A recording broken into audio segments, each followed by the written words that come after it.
La neige n'a pas dit son dernier mot. Cette nuit, c'est la gifle qui s'est invitée sur les routes. Les chaussées sont extrêmement glissantes. Sur les axes secondaires, ça patine. Il est parfois difficile de ralentir, donc soyez prudents et roulez doucement. Le nord est toujours placé sous vigilance orange par Météo France. Le ciel restera gris aujourd'hui. On pourrait même encore voir tomber quelques flocons de neige ce matin, mais au fil des heures, le temps devrait redevenir sec. Le ciel devrait même se dégager cette nuit, mais le mercure, lui, va maintenant baisser. Écoutez les explications de Florent Navaron, prévisionniste à Météo Service. À partir de vendredi soir, vous retrouverez des conditions beaucoup plus sèches et anticycloniques, mais aussi beaucoup plus froides, avec des sols souvent enneigés, donc ce sera un Noël blanc pour cette année. Possible risque de verglas, mais vous aurez également encore des chutes de neige possibles, de plus en plus éparses au fil des heures. Et oui, de toute façon, le verglas sera à prendre en considération sur des chaussées toujours glissantes.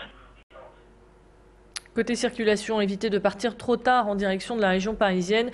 Il risque d'y avoir du monde sur les routes et la neige perturbe toujours certains axes de la capitale. Les poids lourds sont interdits en Île-de-France, tout comme dans les Ardennes où la frontière belge leur a fermé leurs portes. Pour rejoindre la Wallonie, les poids lourds de plus de 7,5 tonnes devront passer par la Flandre. Chez nous, sur la métropole, avec les routes glissantes, le réseau des bus sera très certainement perturbé sur certains axes. Métro et tramway, en revanche, fonctionnent normalement. Et puis, mauvaise nouvelle, si vous partez aujourd'hui en train, une grève s'invite à quelques heures des festivités. La circulation des TER et des TGV est légèrement perturbée aujourd'hui et elle le sera également demain, sans compter que la neige provoque toujours des retards sur le réseau ferroviaire. La SNCF attend environ 2 millions de voyageurs pour ce week-end, dont 800 000 aujourd'hui. Pour faire face à cette affluence, elle a augmenté sa capacité de 30%. Tous les trains sont quasiment complets. Le dernier épisode neigeux a posé quelques tracas à la commune de Roubaix. Les chaussées étaient glissantes en raison d'un manque de sel. La municipalité a envoyé un courrier à la communauté urbaine de Lille pour demander une mutualisation des moyens dans l'agglomération pour éviter que ce genre de problème ne se reproduise. Écoutez à ce sujet René Van Dieren, donc le maire de Roubaix. Je pense que plusieurs maires vont l'appuyer et que j'ai quelques chances au moins à hauteur de l'hiver prochain de pouvoir voir se constituer un ou plusieurs stocks permanents sur la métropole. Parce que là, nos réserves habituelles sur 2-3 jours de déneigement ont été tout de suite submergées. Et comme une grande partie de la région et au-delà de la région était pris par la neige, eh bien on a eu infiniment de mal à se réapprovisionner. C'est ça notre difficulté.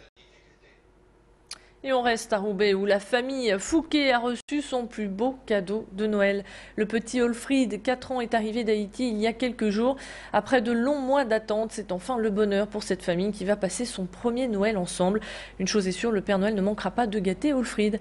Une de nos équipes a rencontré la maman du jeune garçon. Elle revient pour nous sur ce grand moment de retrouvailles.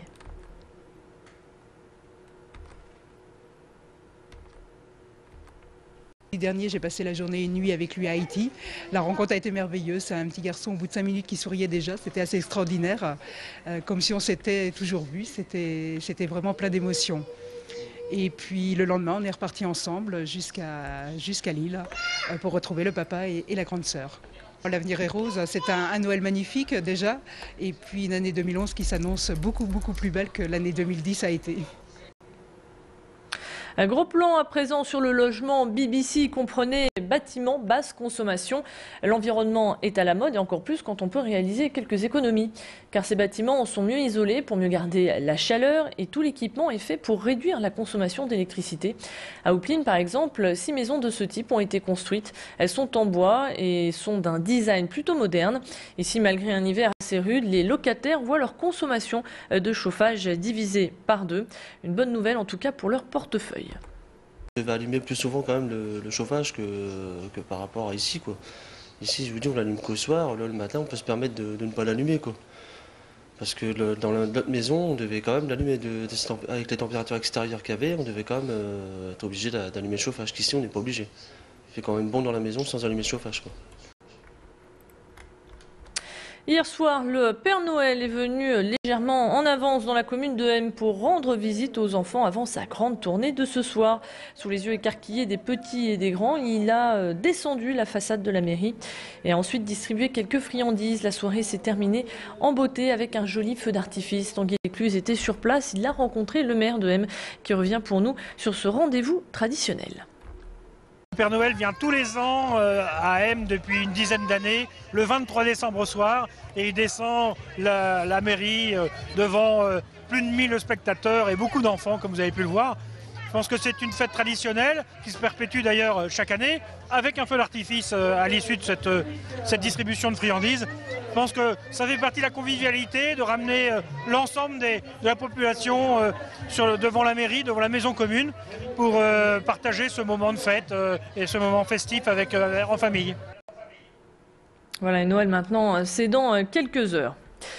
Et puis je vous rappelle en cette fin d'édition que pour les fêtes de fin d'année, pour que ces fêtes se déroulent sans incident, la préfecture a décidé d'augmenter les effectifs des forces de l'ordre de 20%, car chaque année, en cette période festive, on recense une hausse des vols, des cambriolages, mais aussi des conduites sous l'emprise de l'alcool. Un dispositif de sécurisation est donc mis en place pour les prochains jours. Gendarmes et policiers augmenteront leur vigilance et leur contrôle. Les opérations Tranquillité Vacances et Anti-Hold-up seront reconduites. Voilà pour l'essentiel de l'actualité. Restez avec nous, on se retrouve dans un instant pour faire le point sur votre météo, également sur vos conditions de circulation. A tout de suite.